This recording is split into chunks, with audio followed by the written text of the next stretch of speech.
사랑하는 성도 여러분, 신앙생활이라는 것, 또 우리의 영적인 삶이라는 것은 겉으로 보는 것과 또 그 내면이 다를 때가 많습니다.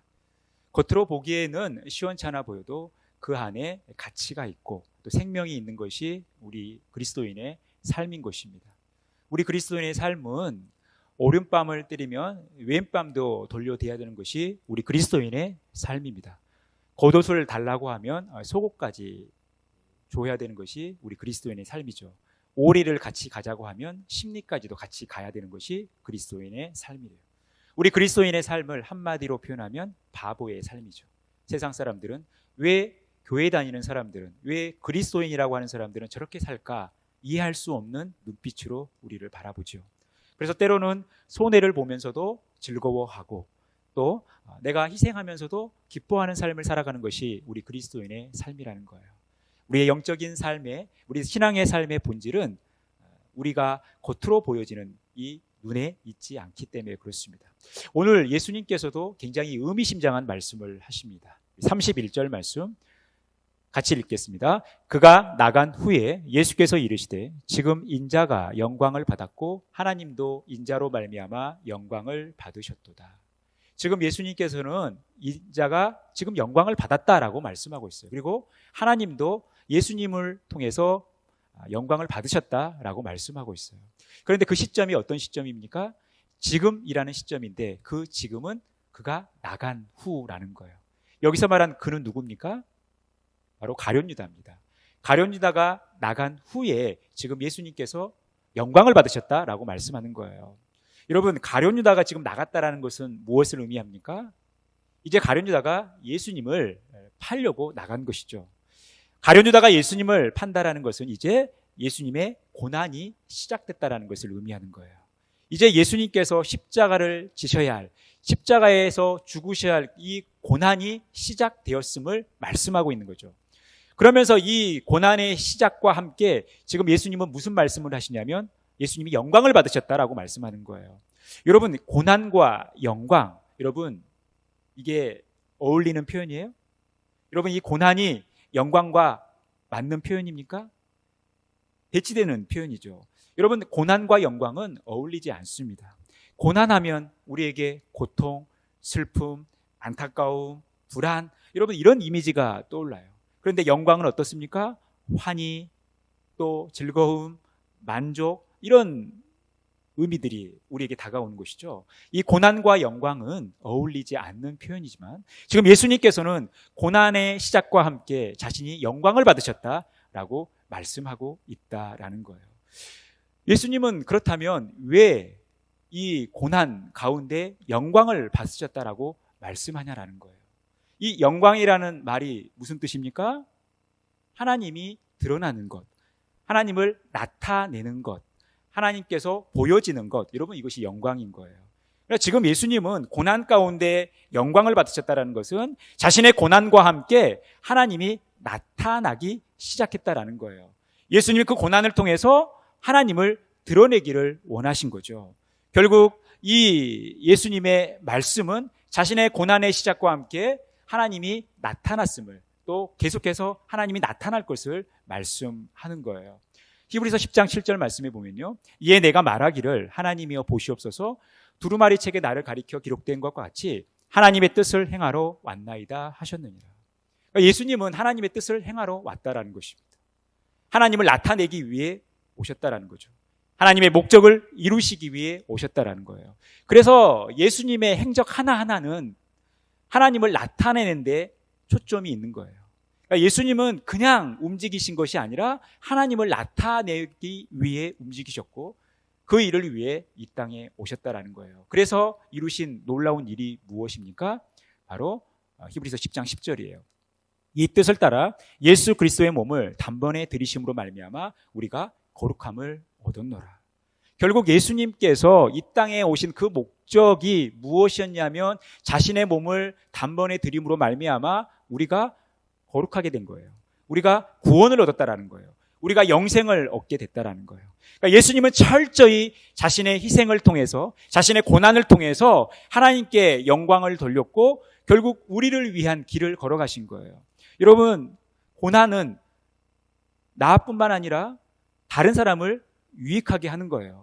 물론 이 고난이라는 것이 나에게는 너무나 불편한 사실이죠. 여러분, 예수님께서 십자가를 지셨지만 예수님의 이 겟세마네 동산에서의 기도의 모습을 보면 굉장히 예수님도 고뇌하고 이 고난을 받아들이는 것이 쉽지 않았음을 보게 돼요. 그런데 예수님께서 고난을 받으셔서 우리가 유익을 얻게 된 것입니다. 이것이 예수님께서 이 땅에 오셔서 하나님을 드러내신 거예요. 예수님의 고난을 통해서 예수님은 하나님을 드러내셨고 하나님께 영광 돌리는 삶을 살게 되어서 우리가 결국 그 유익을 누리게 된 것입니다.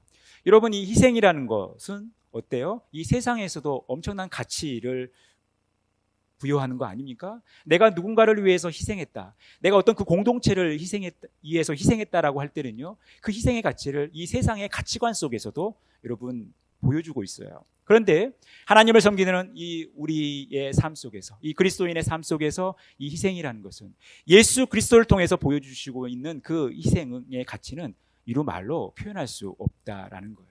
결국 예수님은 우리를 위해서 이 고난의 길을 가셨던 것입니다. 그러면서 제자들에게 당부하시는 게 있어요. 예수님께서 제자들에게 주신 것이 있습니다. 바로 34절에서 35절 말씀이에요. 같이 읽겠습니다. 새 계명을 너희에게 주노니 서로 사랑하라. 내가 너희를 사랑한 것 같이 너희도 서로 사랑하라. 너희가 서로 사랑하면 이로써 모든 사람이 너희가 내 제자인 줄 알리라.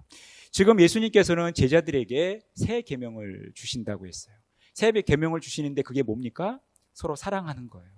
그리고 이 서로 사랑하는 사람을 통해서 모든 사람이 내 제자가 되는 줄, 제자인 줄 알 것이다라는 거죠.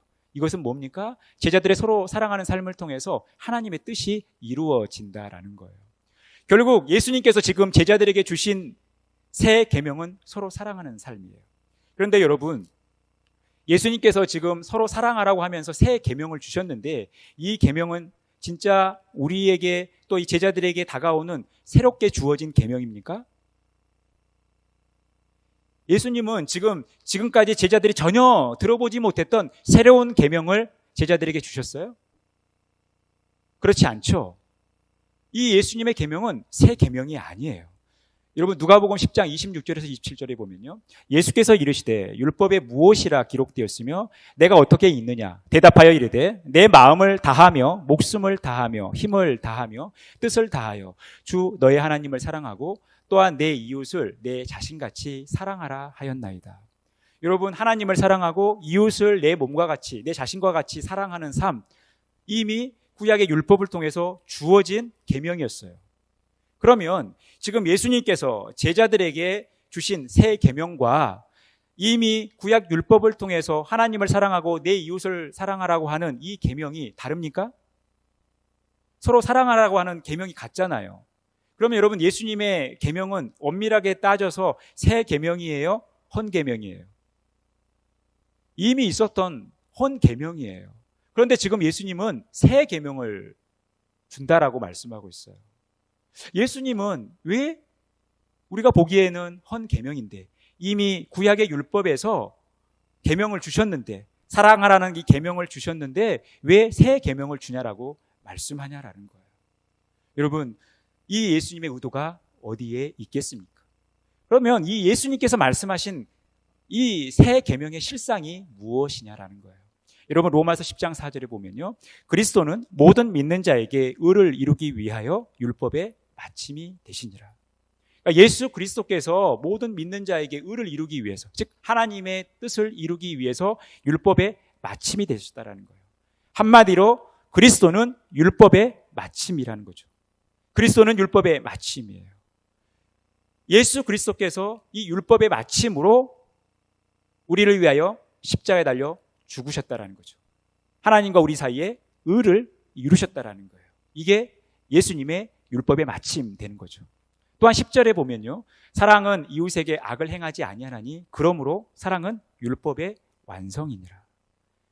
율법의 완성이니라, 이 말을 율법의 마침이니라 라고 바꿀 수 있겠죠. 그리고 이것을 줄이면 사랑은 율법의 완성이니라, 사랑은 율법의 마침이니라. 율법의 완성, 율법의 마침, 여기에서 여러분 어떤 의미가, 어떤 단어가 서로 만납니까? 바로 예수 그리스도와 사랑이 만나는 거죠.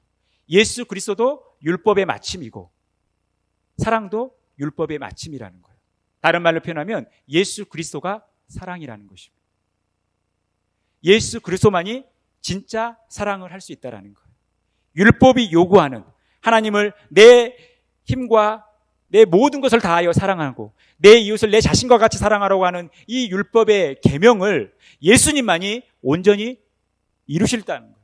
온전히 예수님만이 실천하실 수 있다는 거예요. 예수님이 사랑입니다. 하나님이 사랑이라는 거예요.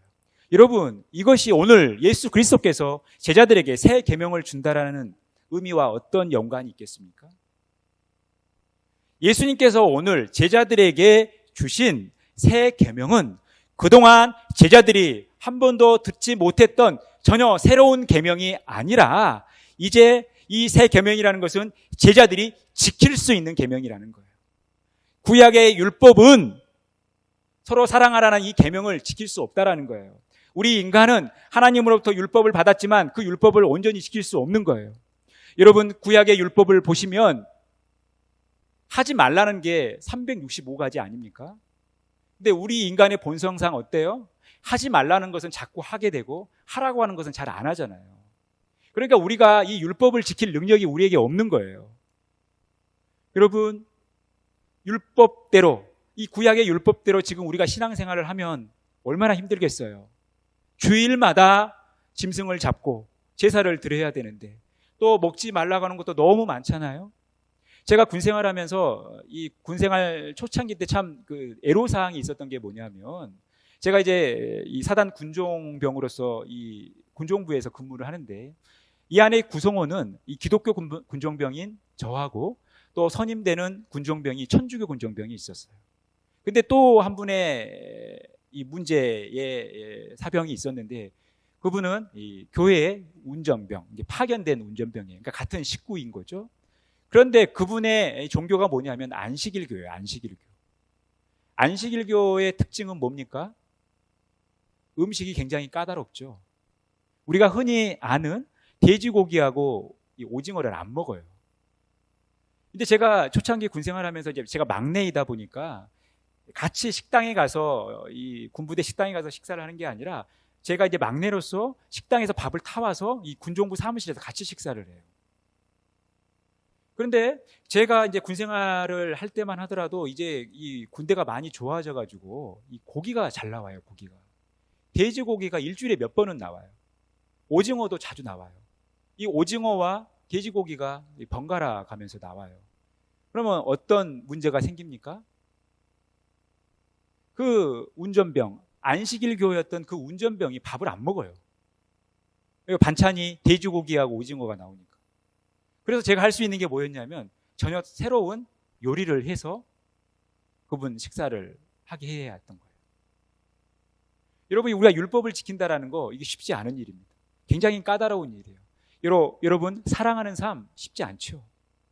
여러분, 나에게 잘해주고 나에게 도움을 주고 날 사랑해주는 사람을 함께 사랑해주는 것, 똑같이 사랑해주는 것, 여러분 이것은 할 수 있어요. 근데 나를 미워하고 나의 원수가 되고 나를 박해하고 나를 힘들게 하고 나를 고통스럽게 하는 사람을 사랑할 수 있다? 여러분, 이거 쉽지 않습니다. 여러분, 사랑하는 게 쉽지 않아요. 성경에서 자꾸 하라고 하시는 것들은 우리가 잘 못하니까 하라고 하는 거죠. 사랑도 마찬가지고 기도도 마찬가지고 감사도 마찬가지예요. 우리가 이것들이 약하니까, 이걸 잘 못하니까 성경은 계속해서 하라고 말씀하는 거예요. 사랑도 마찬가지입니다. 그런데 우리가 하나님께서 우리에게 주신 이 계명, 이 율법의 마침이 되신 예수 그리스도께서 우리로 하여금 사랑하라고 하는 이 계명을 우리가 지킬 수 있다는 것은 뭐예요? 이 사랑하라는 계명을 지키신 예수 그리스도 안에서 지킬 수 있다는 거예요.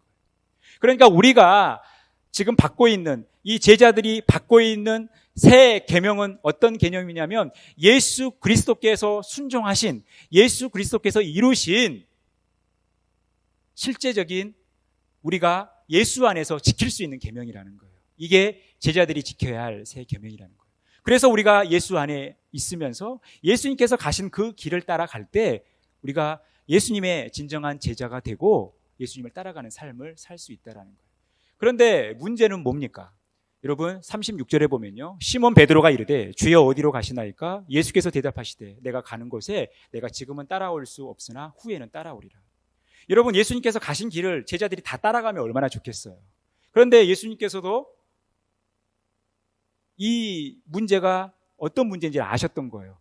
지금은 내가 가는 길을 너희들이 따라올 수 없다라는 거예요. 나중에야 따라가는 거죠. 나중에 제자들이 이제 사도가 돼서 예수님께서 가신 길을 가게 되는 거죠. 예수님께서 말씀하셨어요. 지금은 내가 가는 길을 내가 따라올 수 없다. 그런데 제자 중에 또 오버의 영이 가득한 베드로가 어떻게 반응합니까? 37절이에요. 베드로가 이르되 주여 내가 지금은 어찌하여 따라갈 수 없나이까? 주를 위하여 내 목숨을 버리겠나이다.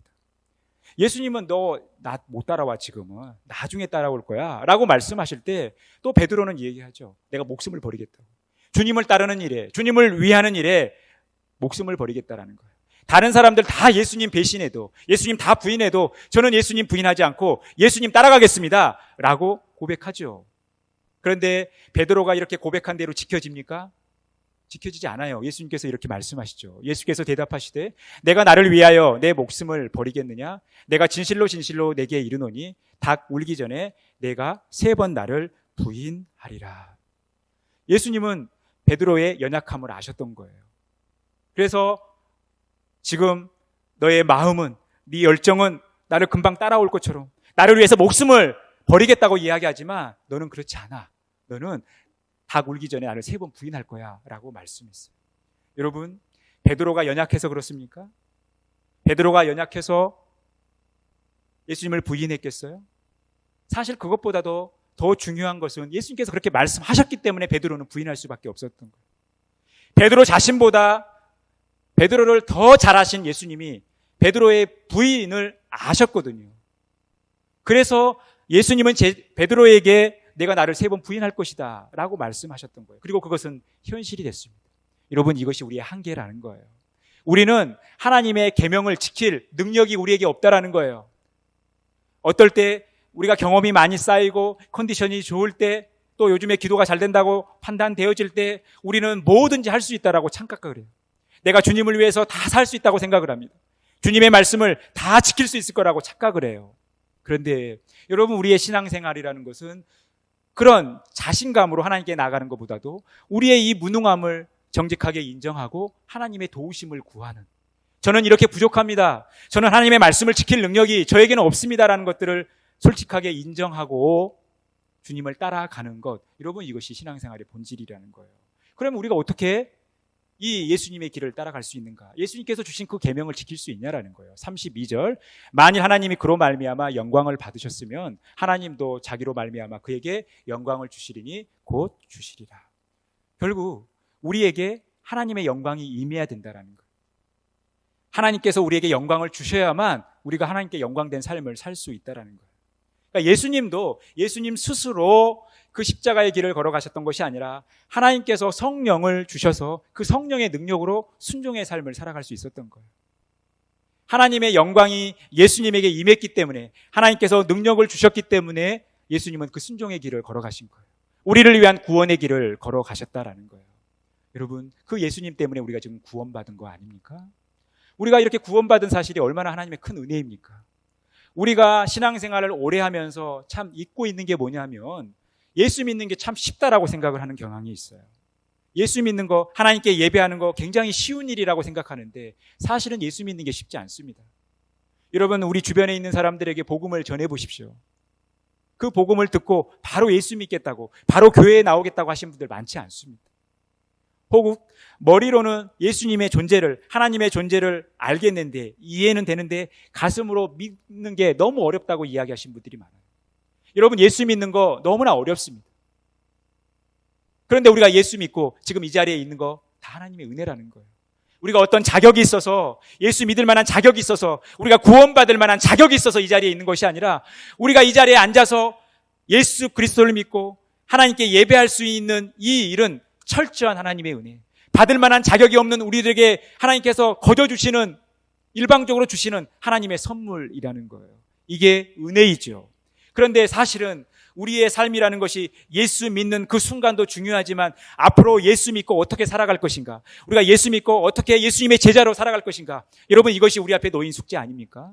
그렇다면 이 은혜가 값없이 우리에게 거저주시는 하나님의 선물에서 머물러 있어서는 안 되고, 이 은혜라는 것은 우리로 하여금 하나님의 말씀을 지켜 행할 수 있도록, 하나님의 계명을 지켜 행할 수 있도록 우리에게 힘을 주시는 하나님의 실제적인 임재, 여러분 이것이 진짜 은혜인 거예요. 여러분 우리 힘으로 하나님의 말씀을 지키는 것이 아닙니다. 우리 힘으로 하나님 말씀대로 살아가는 것이 아니라 철저한 하나님의 임재 속에서, 철저한 성령의 도우심 속에서 우리가 예수 믿고 살아가고 예수님의 제자처럼 살아가는 것입니다. 지금 예수님은 그걸 알려주고 싶으셨던 거예요. 내가 너에게 주는 새 계명은 너희 스스로 능력을 가지고 열정을 가지고 지키는 계명, 사랑하는 계명이 아니라 내 안에 있을 때, 또 너희가 내 안에 있을 때 지켜지는 계명, 그 사랑이라는 거예요. 그래서 예수님께서 하나님이 우리를 향한 그 사랑을 그 십자가를 통해서 증거하셨고 확증하셨던 거죠. 그래서 우리가 예수 그리스도 안에 있을 때 온전한 사랑을 실천할 수 있다라는 것입니다. 여러분 요한일서 5장 12절 말씀, 아들이 있는 자에게는 생명이 있고 하나님의 아들이 없는 자에게는 생명이 없느니라. 여러분, 여러분들에게 하나님께서 주신 생명이 있습니까?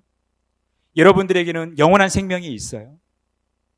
그렇다면 여러분들에게는 지금 예수 그리스도가 여러분 안에 있습니까?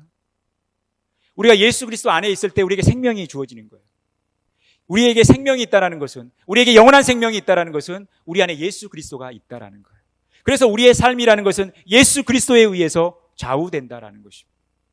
여러분 최근에 굉장히 오래된 그 미제 사건들이 해결되어지는 모습들을 우리가 매스컴을 통해서 보게 됩니다. 저는 사실 그 화성 연쇄 살인 사건은 영화에도 나왔지만 해결 안 될 거로 생각했거든요. 범인 못 찾을 거라고 생각을 했어요. 그런데 범인 찾았잖아요. 무엇을 통해서 찾았습니까? 유전자 감식을 통해서 찾게 되는 거예요. 여러분 이 유전자라는 것은 뭡니까? 우리의 생명의 본체가 되는 거죠. 부모가 자식에게 물려주는 게 뭐예요? 바로 이 유전자 DNA죠. 부모를 닮고 심지어 행동까지 닮는 것은 이 DNA 때문에 그래요. 이 유전자 때문에 그런 거예요. 여러분 우리 안에 예수 그리스도가 있다라는 것, 우리가 예수 그리스도 안에서 생명이 주어졌다라는 것은 예수 그리스도께서 우리를 위하여 그 십자가의 길을 걸어가시면서 우리를 위하여 피를 쏟으시면서 그 피를 우리에게 공급해 주셨고 그 예수 그리스도의 DNA를 우리에게 심어 주셨기 때문에, 이식시켜 주셨기 때문에 우리가 예수 그리스도의 제자로 살아가는 것입니다. 사랑하는 성도 여러분, 우리가 예수 따라가는 삶을 살기 위해서 우리는 예수 그리스도의 DNA를 이식해야 되는 거예요. 엄밀하게 따져서 하나님께서 이식시켜 주신 거죠. 우리의 몸속에 예수 그리스도의 피가 흘러야 된다는 거예요. 그러면 우리에게 주신, 또 우리가 이식해야 할 예수 그리스도의 DNA가 뭡니까? 바로 순종의 DNA라는 거예요. 예수님께서 하나님께 순종하며 그 고난의 길을 가시면서 하나님의 영광을 드러내셨던 이 순종의 DNA를 우리가 이식받아서 우리도 예수님처럼 살아가야 된다는 거예요. 우리가 그렇게 살아갈 때 하나님께서 영광 받으시고 우리를 통해서 하나님이 계획하신 일들이 그대로 이루어지는 거예요.